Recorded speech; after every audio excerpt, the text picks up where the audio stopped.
अपनी एकादश इंद्रियों को भगवान की सेवा में लगाना ही वास्तव में एकादशी व्रत है। भगवान की शरण में जाना ही सच्ची प्रभु भक्ति और नियम है। एकादशी का व्रत तब तक पूर्ण नहीं होता जब तक द्वादशी को उसका पारण विधि विधान से ना किया जाए। द्वादशी तिथि को अपनी क्षमता के अनुसार ब्राह्मणों को दान देकर व्रत का पारण करना शास्त्र सम्मत है। एकादशी के दिन भगवान विष्णु के रूप का धूप दीप नैवेद्य पुष्प और फलों सहित पवित्र भाव से पूजन अर्चन करना चाहिए। फिर सारा दिन अन्न का सेवन किए बिना अच्छे कर्मों में अपना समय बिताना चाहिए और इस दिन भूखे को अन्न और प्यासे को जल पिलाना चाहिए।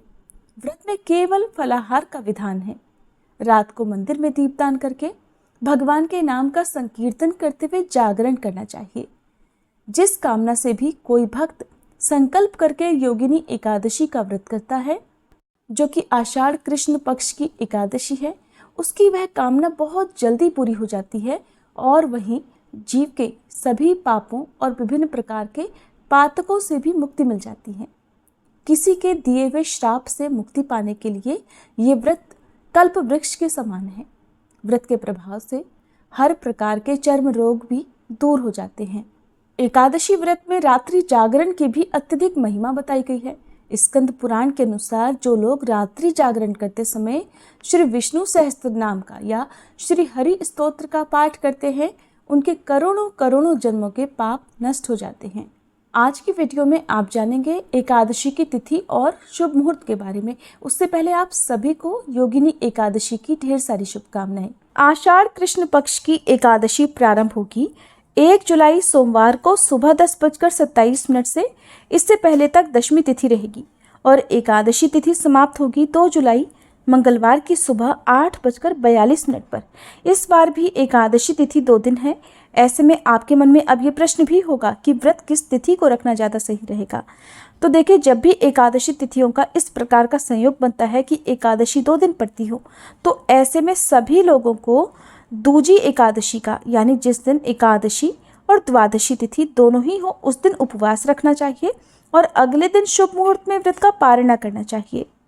लेकिन कुछ लोग दूसरों से सुनकर जिस दिन एकादशी लगती है उसी दिन से व्रत रखना प्रारंभ कर देते हैं और अगले दिन व्रत पारण मुहूर्त ना होते हुए भी व्रत का पारण कर लेते हैं, जिससे आपको दोष भी लग सकता है। इसलिए हमेशा आपको तिथि और शुभ मुहूर्त की जानकारी होनी चाहिए।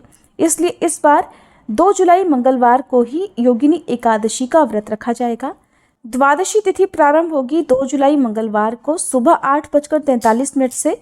इसी के साथ हरिवासर का समय शुरू हो जाएगा और 3 जुलाई बुधवार को सुबह 7:10 पर द्वादशी तिथि समाप्त होगी। 3 जुलाई बुधवार को सूर्योदय सुबह 5:49 पर होगा। सूर्यास्त शाम 7:12 पर होगा। ब्रह्म मुहूर्त सुबह 4:13 से 5:01 तक रहेगा। राहु काल दोपहर 12 बजे से 1:30 बजे तक रहेगा। व्रत का पारण अगले दिन हमेशा सूर्योदय के बाद और हरिवासर का समय बीतने के बाद किया जाता है। 2 जुलाई मंगलवार को हरिवासर दोपहर 1:30 बजे तक समाप्त हो जाएगा और योगिनी एकादशी का व्रत खोला जाएगा, यानी व्रत का समापन किया जाएगा 3 जुलाई बुधवार को सुबह 5:49 से 7:10 तक। ध्यान रखिएगा कि 7:10 के बाद से त्रयोदशी तिथि प्रारंभ हो जाएगी, इसलिए आपको तिथि के अंदर अंदर ही अपने व्रत का पारण कर लेना चाहिए।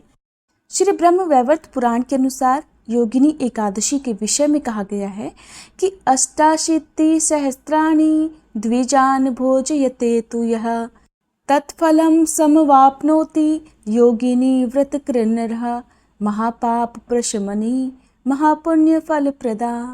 अर्थात 80,000 ब्राह्मणों को भोजन कराने से जो फल मिलता है, वही फल इस योगिनी एकादशी के व्रत को करने से प्राप्त होता है। बड़े बड़े पापों का नाश करने वाली और बड़ा पुण्य प्रदान करने वाली ये एकादशी है। शास्त्रों के अनुसार अगर एकादशी का व्रत आप नहीं भी रखते हैं तो भी इस तिथि पर आपको चावल नहीं खाने चाहिए। एकादशी तिथि पर अगर उपवास ना भी कर पाएं तो इस दिन भगवान विष्णु की पूजा जरूर करें और भगवान को भोग में तुलसी भी जरूर चढ़ाएं। ग्रंथों में लिखा है कि भगवान विष्णु को इस दिन तुलसी अर्पित करने से भी पूरे व्रत का पुण्य मिल जाता है। एकादशी के दिन सुबह ब्रह्म मुहूर्त में उठकर या सूर्योदय से पहले उठकर स्नान करके साफ वस्त्र पहने, फिर भगवान विष्णु की मूर्ति को गंगाजल से स्नान कराकर चंदन, धूप, दीप, पुष्प से पूजन और आरती करें। पूजा के बाद जरूरतमंद लोगों और ब्राह्मणों को दान दक्षिणा दें। अगले दिन सूर्योदय के समय इष्ट देव को भोग लगाकर, दीप जलाकर और प्रसाद बांटकर अपना व्रत खोलें। मान्यता है कि ये व्रत करना 88,000 ब्राह्मणों को भोजन कराने के बराबर है। तो आप भी इस पुण्य को प्राप्त कर सकते हैं अगर आप एकादशी व्रत के नियमों का पालन कर लेंगे। ये थी आज की वीडियो। अगर जानकारी अच्छी लगी हो तो वीडियो को लाइक करके हमारे चैनल पर इस दिन कथा भी जरूर सुनिएगा।